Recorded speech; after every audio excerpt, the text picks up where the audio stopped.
So I've tried this introduction once already and I failed miserably, but I'm here today with a very special guest. It's somebody that works with me here at Harcourt's Blackham & Co., and she is also an immigrant, but her story is quite unique in the fact that she's migrated not just once, but twice to end up in the same little town of Timaru. That's me. This is Celesté, and she has graciously decided to sit down and have a chat with me. And she looks composed and put together, but I think she's terrified on the inside. Oh, 100%. So we're just going to have a little bit of a conversation, and kind of, I want to hear a little bit of your story, your history, but kind of talking about some of these differences as well, because it's obviously quite interesting. So I've rambled enough already. Let's give Celesté the floor, and we'll just say, tell us a little bit about yourself. Tell us about your story. So I'm South African born. I moved to the States when I was 5 as a political refugee. I was there for 18 years, and then we decided to move back. And I was in South Africa for 10 years when I met my husband. We got married, had some kids. And as everybody was immigrating because of South Africa's own turmoil, my husband was more like, well, that's not fair. You've traveled, you've lived in other countries. What about my adventure? And that's how we ended up moving. I love that, because we originally came to Timaru, and I remember specifically having this conversation with my wife where we were looking for a place to go on a holiday right after we got married, and we had no money at all. But we had a friend that lived in Timaru, and we had this conversation. We looked at it and, Timaru, that sounds exotic. And now I've been here for 6.5 years, and it is exotic in a way. It's so far from exotic. It's not quite the same level of exotic, we'll put it that way. So you moved from South Africa the first time when you were 5. Do you remember much about that? Because that's quite young. Not a lot do I remember, because I did block out quite a big chunk, because we were lucky enough that it was only a month, but we were in a refugee camp in Botswana for a month. Mm-hmm. And we were one of 2 white families in an African country, a black African country. Mm-hmm. So we needed to get out as quickly as possible, because Botswana relied so much on South Africa and their technology, because at the time South Africa was fantastic in technology-wise. And so we were really lucky and fortunate to get sponsored by a church in Lake Oswego in Oregon. Mm-hmm. Who brought us over. Okay. So you landed in Oregon, then Yes. Spent most of your time there. Yeah, so I was always Oregon. For a couple of years, we did Washington State, but it was always mostly Oregon.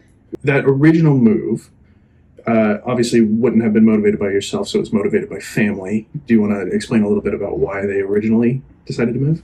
Well, like I said, we moved over as political refugees because my dad was part of the ANC, which is the African National Congress. Mm-hmm. And at that time, it was a banned organization. Nelson Mandela was in prison.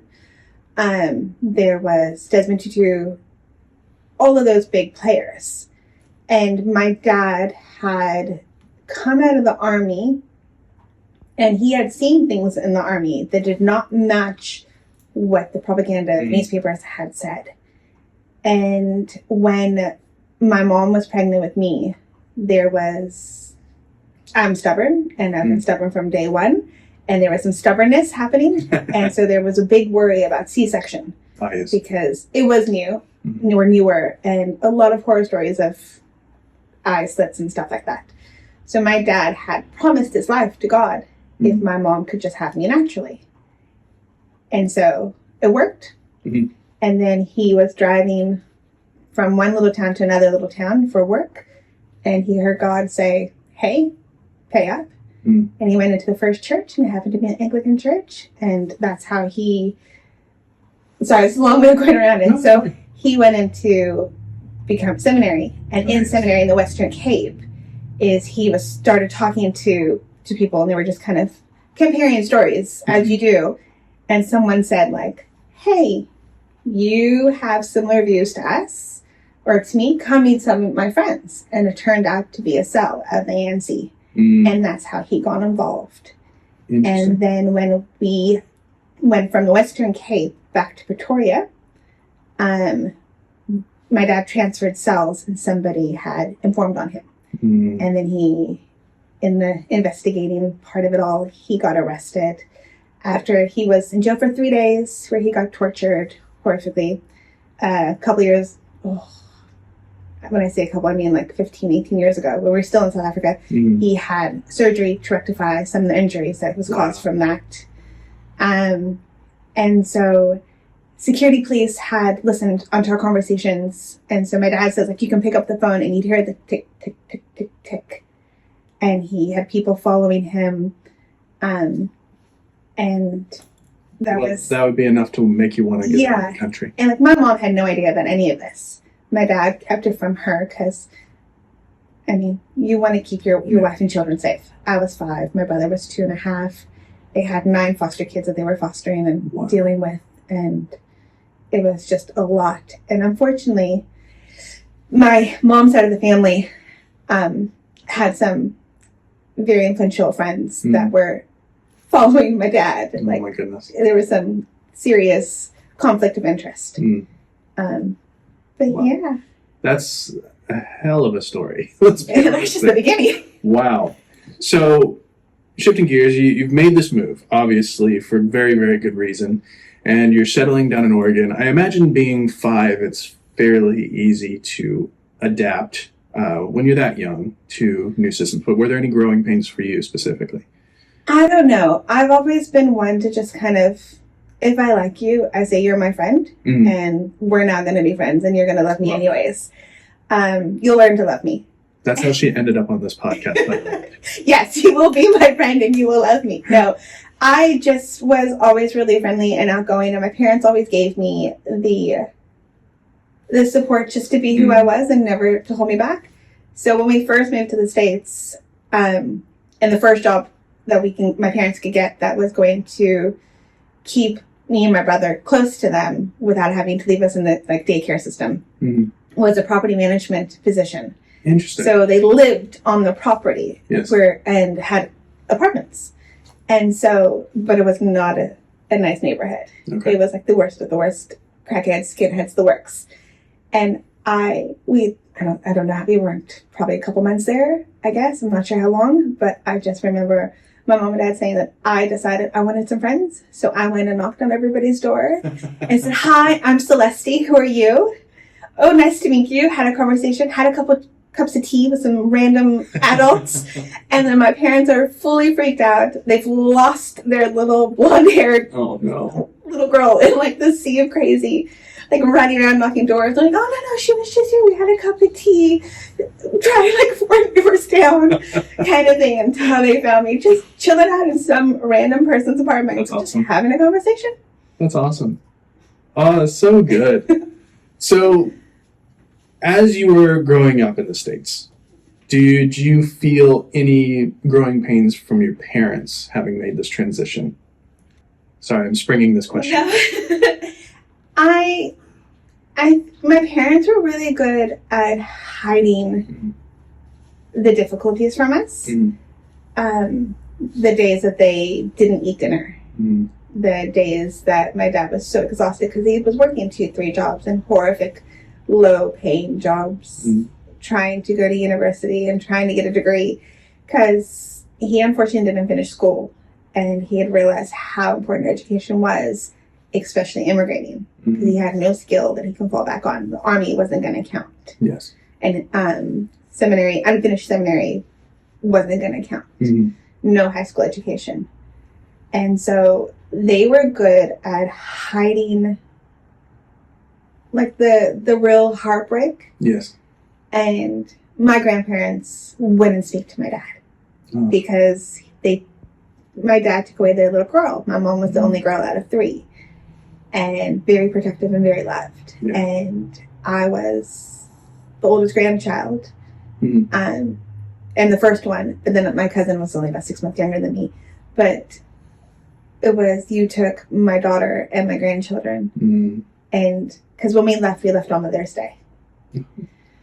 Yeah, lots of fun. Unfortunate timing. Yeah, Mother's Day is not good for my family. And so they never let us know the turmoil. They never let us know how heartbreaking it was for them and how many nights they cried themselves to sleep. And I know firsthand, immigrating without your family, how much you cry and how heartbroken you are. It's very hard. But they did everything they could to to make sure that we never went without, even if it was 20 presents from the Dollar Tree. The fact is we had 20 presents under the tree. Yeah. It didn't matter. We didn't care. They created family for us, which was really special, because that's something that I find when people immigrate. They look for people of their own, if that makes sense. Absolutely. They don't actually create family with those around them. Yes. And I was very lucky to learn that lesson firsthand with my parents. They created family. I grew up with aunts, uncles, and cousins, and grandparents. Absolutely. My daughter's got 3 adoptive grandparents and probably 40 adoptive aunts and uncles here. Yeah. And it's, in a way, I grew up having that similar mindset. The States is huge. My entire family is from Iowa and north, and my folks moved down to Florida for my dad's work. Okay. So we were isolated. It was just us. And, in the States, flying in the 90s, especially 90s, 2000s, was so expensive. So we would go by car, and it took 25 hours, I remember, sitting in the back of my dad's Chevy Silverado with a suicide door on it. And I don't get car sick, but after about hour 20 or so, there's only so many DVDs you can watch on a portable DVD player before it's so bad. But, in the same way, that distance was almost as insurmountable, because you didn't have the same technology. You didn't have FaceTime. You didn't have all of that you can keep up with people. Landlines even the States, there's the time differences. Yes. So add a country to that. Yeah. And it's trying to catch, not waking somebody up. Yeah. Or somebody making calls after 9 to keep the price down. Yeah. That. And the international codes. You get the little scratch it ticket. Yes. Yes. So in a way, we did have the same kind of thing growing up, I did, with that surrogate grandparent, the surrogate family. And it's just as close in a way. It's not blood, but... Yeah. But what is blood? Exactly.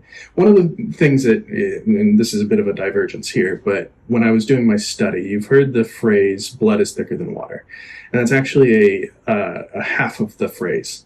It's that the blood of the lamb is thicker than the water of family, which is, in a way, beautiful. And, it's that blood of your chosen family is thicker than just these ties that you have because of your biology and your physiology. And that doesn't matter. I'm really blessed to say that my family is amazing and wonderful and super supportive, and I'm really lucky that blood family is great. Yes. But not everybody is like that. And because the way I grew up, I don't know, I guess the gratitude that I have because of the difficulties and not having that around, and that I took it, not able to take it for granted. You listen to people complain about their families, and I'm just like, but you have a family you can complain about. Look at how many people don't have that. Absolutely. Absolutely. So continuing on in your story, so you guys have made this move, you've got this surrogate family, you've obviously had the bumps and bruises that come with migrating and working several jobs and trying to provide and make your way in this brand new world. And you said you lived in the States for 18 years, yes. Correct? I'm assuming that you met someone and that brought you to your next move? No. No. So our next big move was the year I turned 21, my aunt and uncle came to visit. Now, I had seen my grandparents once before, luckily. And then because of those reconnections, my aunt and uncle came to America for a visit, and they brought my cousins. Very cool. And my uncle, as a joke, but was very serious at the same time, pack your bags, come home with us. I'm like, cool, let's go. And my mom's like, no, she'll go. Don't even joke. She'll go. And I'm like, yeah, let's go. Cool. And so then we had to sit down as a family, because my mom and dad really, the kind of seed was planted there. Yes. So we had sat down with the family and decided what would be best. So my brother was marrying his high school sweetheart.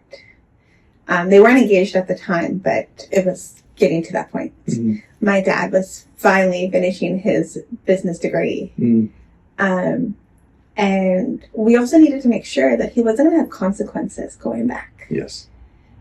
And it worked out that he didn't have consequences, so he was welcomed back in the country with open arms, which Awesome. was great. My brother had, because his wife wanted to have her family there when they got married, and my brother wanted his close friends.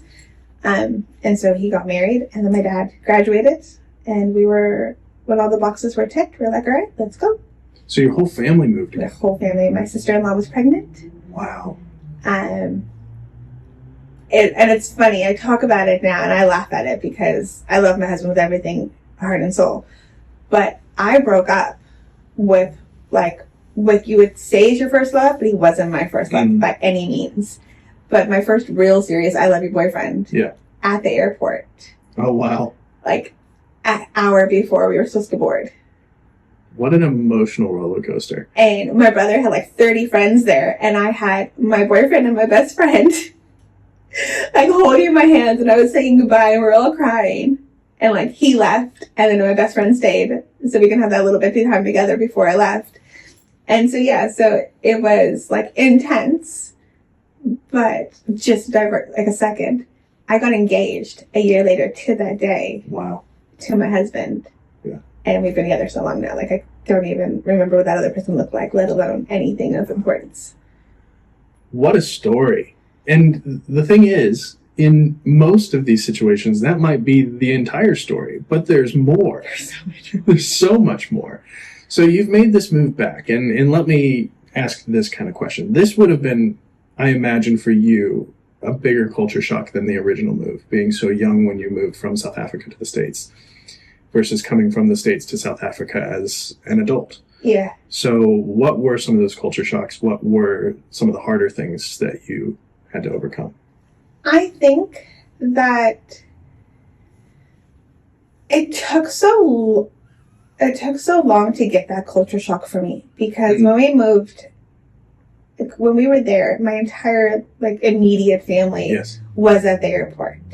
We lived with my aunt and uncle and my cousins for 6-7 months or something like that. We had no opportunity to have a culture shock and a massive difference until my parents had found jobs. We found a house to rent. Yeah. My brother had his kid. Like all of these things, these massive things were happening. I mean, we were going back, and it almost felt like we went back just for funerals, because all of these elders were busy passing away, of cousins and aunts and uncles and stuff. And so it was really hard to actually see a culture shock. And it took a while. And I really noticed the difference of people, because we had garden boys. I know they're garden maintenance, but to be fair, it was just called a garden boy. And we had a maid. She wasn't domestic at the time. Like when I moved there, then they started calling people domestics, but it was a maid. It was a live-in maid. And you really saw a class difference. Interesting. And I didn't pick up on that until it was a while until I picked up on that, because there was just so much being thrown at me. Like I said, all these milestones, all of these changes within the family of trying just to adjust, of being with people. And that was weird. And I realized how scared people were in South Africa when it was like, I'm just going to go for a walk. And like, no, you're not. You're not allowed to leave the house to go for a walk down the street just to because you're living with 50 people. And that's what it felt like. It wasn't that bad, but it felt like that. And I'm sharing a room with a 13-year-old, and I was 20-something years old. And I just wanted space. Yeah. And I couldn't just get in the car and go for a drive, because I didn't know where I was going. And I couldn't drive manual. Everybody in flipping South Africa drives stick shift. And I can't drive a stick. I would be hopeless. I would be so My husband had to teach me how to drive stick. And they don't call it stick. They call it a manual. So they're like, do you want to drive? And I'm like, I can't drive stick. And they would just laugh at me because it was a stick.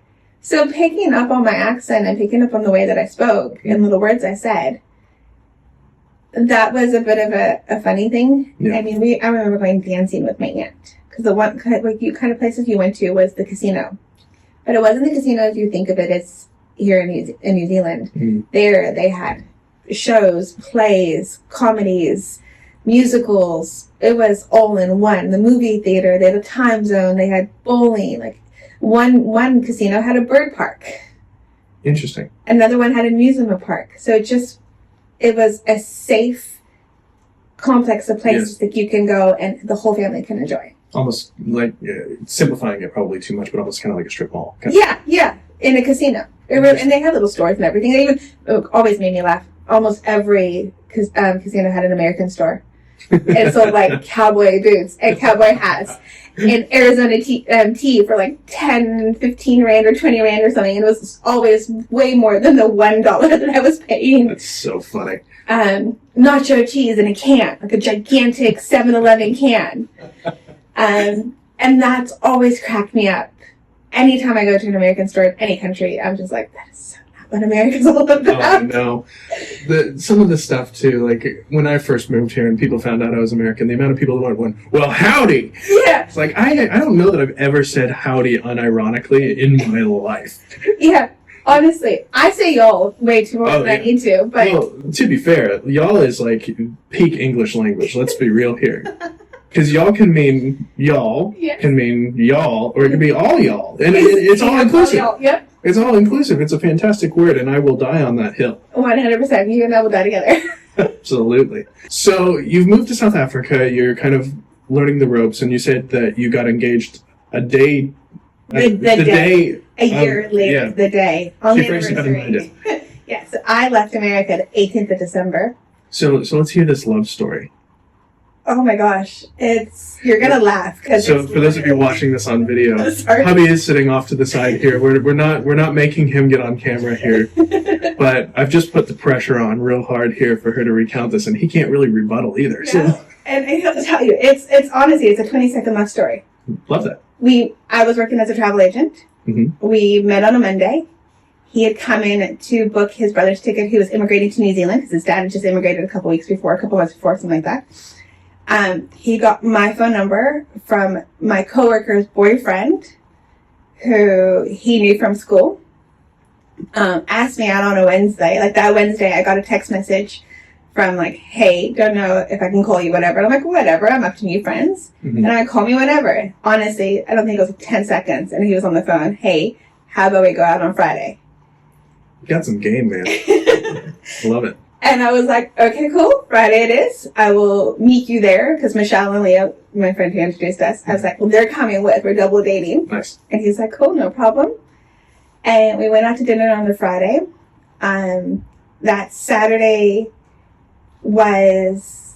he met my dad and my aunt, because that Saturday was my dad's birthday celebration, and it was his brother's going away party. So he was like, come meet all my family. And I'm like, no, actually, I've got all my family. I'm doing it.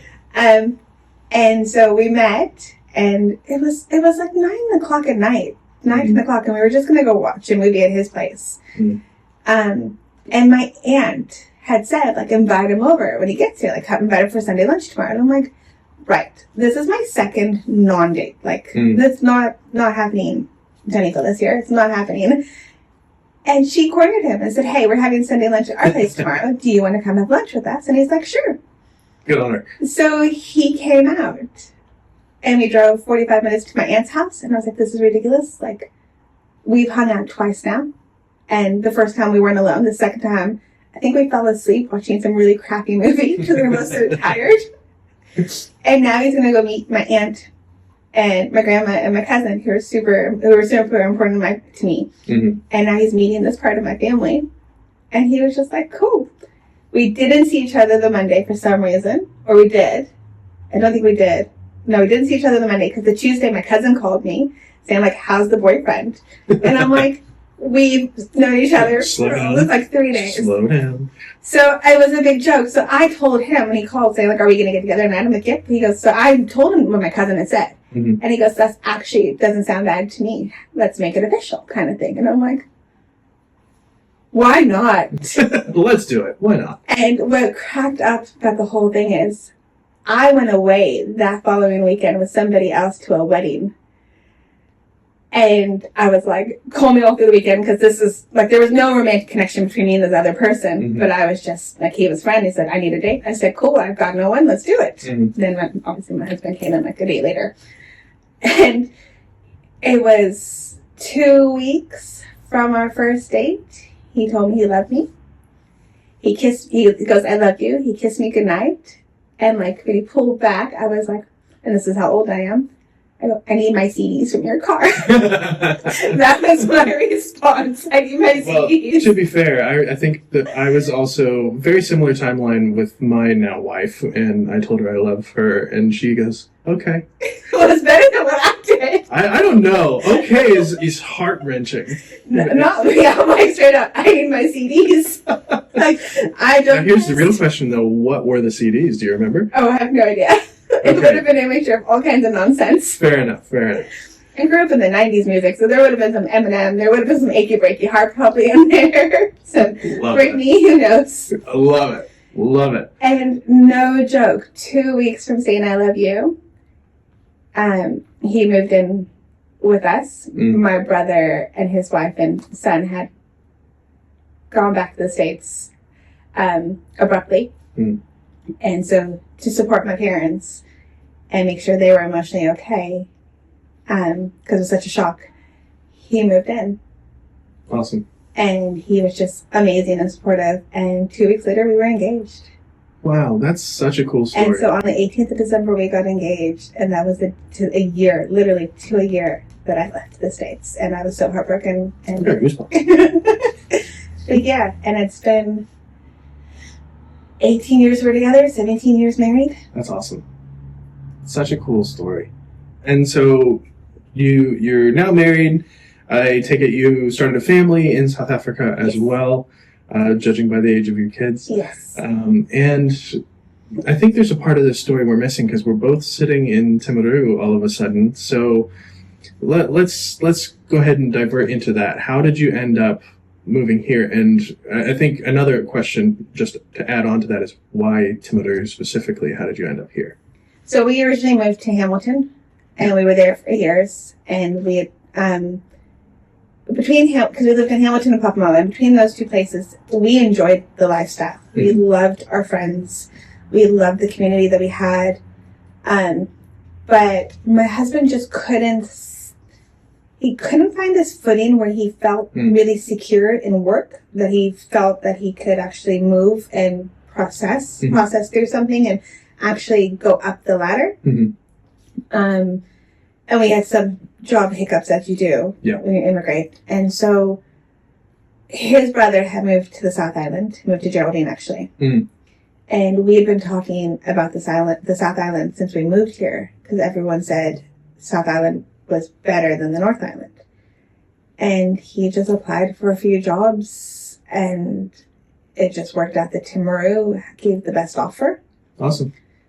And so we just packed up one day and off we went. We really don't put a lot of thought into this stuff. We're just like, you want to move to Antarctica? Okay. Sounds good to me. Sounds good to me. To be fair, I think my husband would rather divorce me than to move anywhere colder than Timaru, but... Fair enough. Timaru can get a bit cold. I mean, I'm from Florida originally. Florida's a warm place. I'm pretty sure when we went back, it would have been a year and a half ago now. Oh my gosh. And it was in August in Florida. Oh, hot. And I'm pretty sure the hottest temp we saw was 52 Celsius. No, thank you. And it was miserable. We had gone 10-pin bowling. We were in this 10-pin bowling alley. And I'd been there a couple times before. And I was like, it is so hot in this building right now. I can hear the HVAC units dying outside. How is it this hot? They must be cranking it. And I got out into that car, and you know that feeling when you sit down on hot leather and it just sears your skin and just, I don't know how I survived it. I don't know either, because that is not my kind of idea of fun. No, not at all. So how did you decide to make the move to Hamilton then? And maybe why New Zealand specifically? Well, New Zealand was a fluke. Okay.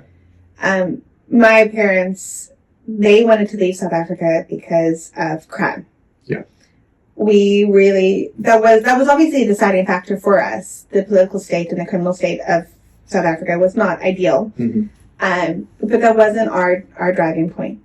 So my dad had always wanted to move to Scotland. Okay. My husband's a hydraulic fitter, so he can move anywhere in the world. And he is on the essential list for every country. My dad, by that time, finally got his Anglican priesthood, and they were just like, no. Scotland's too small of a country. They kind of promote within their own people, that kind of thing, which is fair enough and completely understandable. Absolutely. So no judgment or questions about that. It just wasn't meant to be. And then my dad had said, well, you've got family in New Zealand, Ty, let's go. Let's go to New Zealand. So my husband and I sat down and we're like, okay, let's do it. And he applied in Auckland, he applied in Hamilton. He just applied for jobs that would work for him, that of companies that he knew of and products that he knew. Yeah. And Hamilton just said, okay, yeah, come on over. We'll sponsor you. Fantastic. And Hamilton was 5 years, and my husband, for a few years in South Africa, lived in Durban, and he loves the ocean. Mm-hmm. And we'd gone to Nui and Papamoa, and he was just like, this is the place I want to live one day. Cool. And it was just kind of just pre-COVID, before COVID hit the fan. And I wasn't happy with my job, and I had left. And he's like, well, you just left, so you have no reason to be here. Let's go. Went up to Papamoa, had some interviews, and we moved.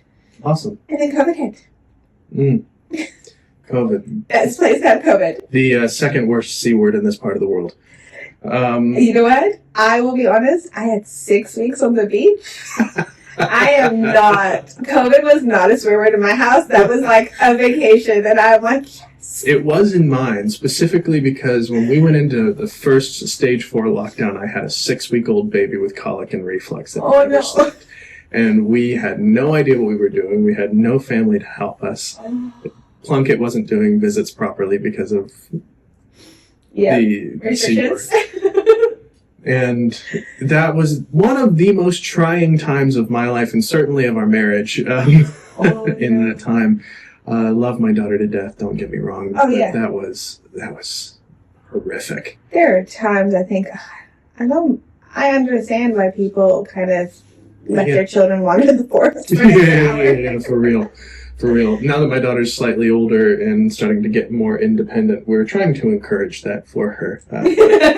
She's definitely still a homebody, and that's we'll just enjoy it as much as we can while we can. One day she's going to be like, I don't want to be here anymore. Even while we were designing the house that we're in now, we designed it so that the bedrooms were on the opposite side, because it's a small house. It's 72 square meters. And we're thinking, you know what, if she's going to be stuck in this thing till she's 18, the least we can do for her is give her a room on the opposite side of this tiny house so that she can get away when she needs to. I love it. Let's ask just a couple questions here. So I've made this list, and Celesté's come with this amazing color-coded chart answering these questions that I wasn't anticipating, but we might as well give her some chance to answer some of these questions. So was there something in any of these moves that took you a while to learn or unlearn culturally when you were moving? Trust. Trust was a big thing. Moving to South Africa with bars on the windows, electric fencing, gates, security cameras, special outside, what are things called? The sensors. Even the guys dropping off the money for the ATM and like bulletproof vests and AK-47s and like not like anything like on the South, like on the American movies. It was a different kind of crazy. Yeah. Learning to not trust everyone and not take everyone at face value. Like just because someone and I've just learned this phrase recently, and this makes sense to me, especially in this concept. Not everyone who's nice is good. Yes. And that is so true. And not understanding, like South Africa medical aid, you have to have medical insurance. Because there are hospitals that are known, if you're going to go to that public hospital, you're going to die. Wow. Like their sheets they don't have sheets because all their sheets have been stolen. There's literally, you're lucky if there is a tray of paracetamol in the pharmacy, like medicine cupboard. There's nothing in there. They're exhausted. And going from, with my mom having asthma attacks in America and my dad saying like, we got to go to the emergency room. And my brother and I would just grab our homework and go and sit there for hours and then be sorted and done. Yes, we had medical aid. And yes, we were able to be seen right away, but not even having that, like having to go to this crazy type of, and everyone had a sob story. Yeah. I mean, there was a guy just so they can he broke his own arm. This kid broke his own arm so he can walk around with the bone sticking out and get more money. And so looking, like, not trusting everything as it was, and not trusting everyone, and not trying to help everyone, because you can't help everyone. That was a massive thing for me, because my parents taught us to all of those morals and values of always help others, always put other, like, you know, be courageous, be brave, be strong, stand up for what's right, say no, be protective. And now we're in a country where my dad taught us those reasons, and this country has done this, and this is the outcome. Wow. And then moving here is so much the opposite. It's the opposite, and it's like it's terrifying. It's okay to trust them and to tell them, actually, yeah, I trust you, but like, dude, you don't know me. Don't give me your child for the weekend. Yeah. I mean, even just in this job, the amount of times that I have gone to a house to take photos, and I'm messaging the agent or messaging the vendor and saying, you know, hey, I'm coming around at this time. How's the best way that I can get access? Oh, the door's been unlocked for 20 years. It's just like unfathomable to me. And I live, you know, a mile down a dirt road on 5 acres of lifestyle land in the middle of the Austin Carey Forest in Gainesville, where my nearest, like, town was at least a half hour away. And we still locked our doors every night. Yeah. Like, the idea of living in a town and not having your house locked ever is so far removed. But it's not just Timaru. It's the same way in Pocono. It's the same way in Hamilton. I mean, we went away, and when we were in Hamilton, we went gone away for a weekend, and I forgot to lock the door. Yeah. And there's been times that the kids have left after me when I've gone to work, and they've left the door open, and then I've got a message from the neighbor saying, hey, the boys were silly, and I just shut the door for you. Yeah. And it's ridiculous. I mean, my husband came before we did to South Africa, or from South Africa here, and he had worked for a couple weeks, and he was driving between Auckland and Hamilton for work, because his dad lived in Auckland. So he was driving back and forth that 4-hour daily, and in between trying to see rental properties. So I had 3 children under the age of 5, and one was 1, who was still waking up in the middle of the night. And I called property management, some rental company, to say, like, hey, can I sign up? Can I get my husband to come view? And then I asked the questions like you would in South Africa. What security system? What type of sensors? What type of gate? And at the time, I knew all the terminology. I couldn't tell you what they are now. But the bars on your windows, that you look at those really pretty square windows. They're not square windows. Those are bars. So they're metal bars. And it's making them smaller and smaller so they can't put a child through.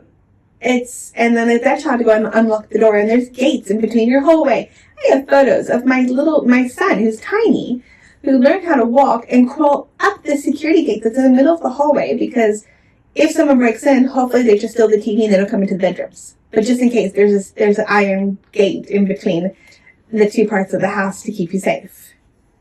That's so far removed from even my understanding of how. And when I called this lady, the lady, unfortunately, she was an immigrant herself, and she was like, are you looking for a prison? Because we don't do prisons. Like, what do you want about? Like, she was like, what? And I'm like, I'm sleep deprived. It's in the middle of the night for me here in South Africa. Like, give me someone who knows what I'm talking about, because you're driving me nuts, lady. I don't want to be mean to you. And at the time, I didn't want to be mean to anybody. Now I don't care. Now I'm just going to be mean. Too old to be nice. And so she gave me her manager. And luckily, she was someone who was accustomed to crazy South African wishes and ask questions, because it's such a huge population that immigrated. And she's like, actually, don't worry about it. Like, you don't need these things.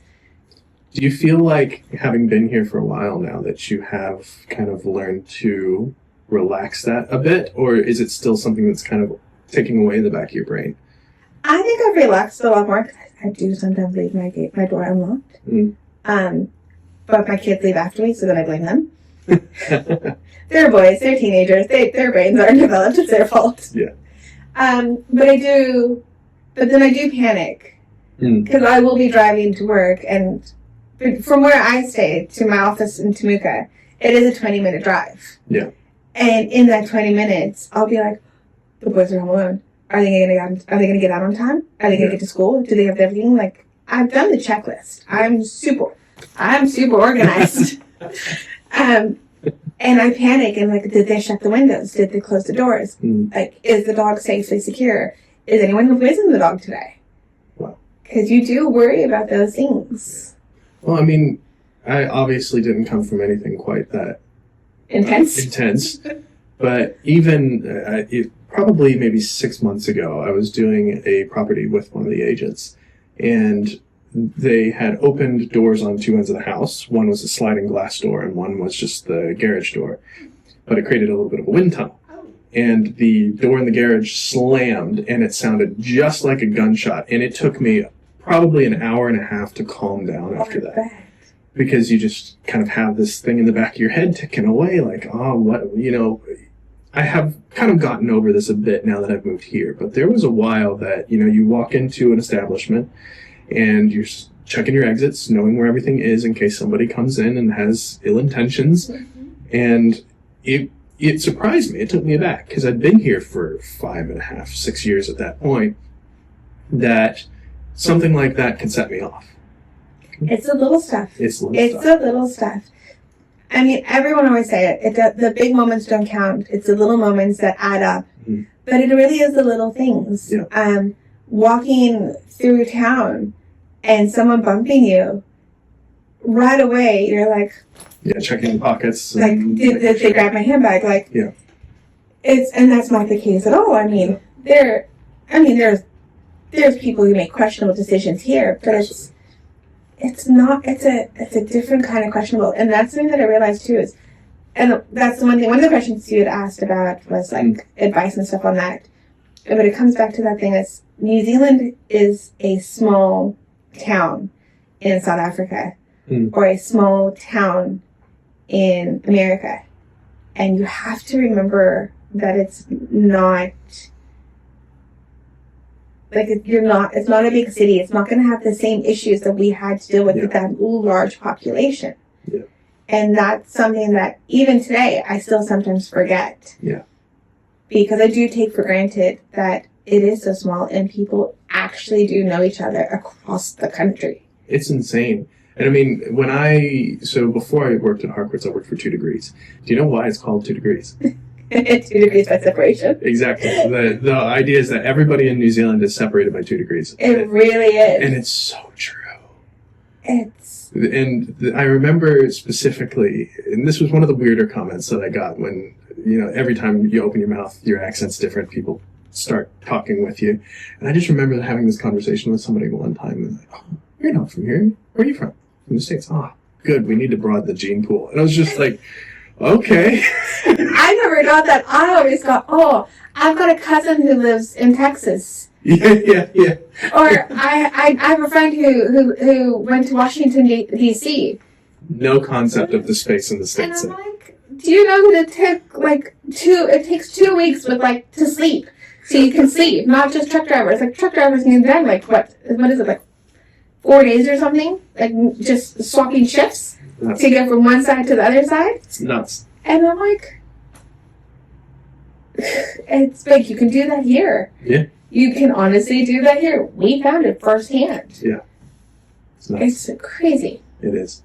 So we're getting close to the end here, and I have just a couple quick little final things to throw out there. And one is, if you had to do it again, or let's even ask this question. You've made this move a couple times now. Is there any plans in the future to go somewhere else? Are you open to that? Or even more, if you had the choice to do it again, would you? I would do it again in a heartbeat. No problem. I have no problem packing up and moving. Yes, there are plans for the future. Cool. My parents are older, and I would like to be closer to them. Mm-hmm. So 3 to 5 years, possibly. Just wait till the kids finish school. There was an opportunity that we passed up in July to go to Australia. My kids asked, can we just finish high school? So we said, sweet. So at least 3 years. You're stuck with me for at least another 3 years. I'll take it. And I would do it again. If I had to do South Africa to New Zealand again, I would definitely have brought my carry-in. Okay. I would have brought my 13 kg washing machine. And I would have left the sentimental wine glasses that broke there and brought my caravan instead. Because like my 50,000 rand caravan, which was what, $5,000, is $50,000 here. I'm not paying 500,000 rand for a caravan. No. So yeah, so there's little things like that I would have, in hindsight, would have done. And we would have tried to buy a house a lot sooner. Yeah. So with the money that we brought over, would rather put that on a down payment and just slept on the floor on a mattress for an extra 6 months. Yeah. But you live and you learn. You do. Absolutely. I love it. So, last question before we kind of wrap up here. If you could offer a few pieces of advice. I know that you kind of mentioned one. Do you have anything else that you would offer somebody? I actually wrote this down because I was really thinking about it. And when I wrote it down, this is really what I thought. It's going to be hard. It's going to suck. You're going to have to go out of your comfort zone on so many levels. But you need to experience New Zealand for what she has to offer. Yes. You cannot compare. Don't be one of those back people.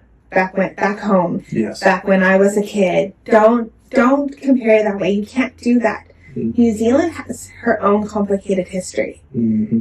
And her own complicated situation with the locals and people and the foreigners that have come in. The same history and craziness and complications are in any country you're going to get. Mm-hmm. So take that for what it is. Like, make friends with locals. Yeah, find people of your own. Find Americans or find South Africans or find Chinese or find Japanese, whatever. Find your little community of similarity. Mm. But grab the locals with your whole heart and keep an open mind, because you're going to meet some amazing people. Absolutely. And they're going to embrace you in such a way that you'll think, I was never embraced this way in America when I lived there, and I was one of the people. I was there with them fighting the war on terror, 9/11, all that nonsense. Or the same thing with South Africa. Like, when I was back then, I wasn't embraced because all of my family gatherings were family. Yeah. It was cousins, not school friends. So embrace that. Really take a year, cry every day like I did, not a big deal. Get it out. And then go, okay, I've grieved that loss, which I can, in 3 to 5 years, save up and go back and visit, depending on your situation of kids or no kids. Mm-hmm. But embrace New Zealand for what she has to offer you. And New Zealand has a lot. Travel New Zealand. Get in the car. Don't complain like my husband that it's over 2 hours to get there. Just over 2 hours. You can't get Kiwis to drive 15 minutes. I know. You can't get South African to drive over 2 hours to make it without making it a weekend. 100%. And so just do it. Have those road trips. Go old school. Pack a cooler box full of snacks and go explore. Even if you're like me and it's horrific and you feel like a fat man on a treadmill when you're going up those mountains, like, sweat away. Get a little closer to Jesus. It's okay. 100%. 100%. Oh, thank you so much for this conversation. It's been really good. It's been really interesting to kind of see that story, and I'm really interested to see where the story continues to take you. For those of you who are watching this on the live stream, go ahead and give Celesté some love. If you have some questions for her too, go ahead and chuck them in here. Let us know, because maybe we can have her back on and discuss a couple more of these. But again, just from me, thank you for taking the time to have this conversation. No worries. Anytime.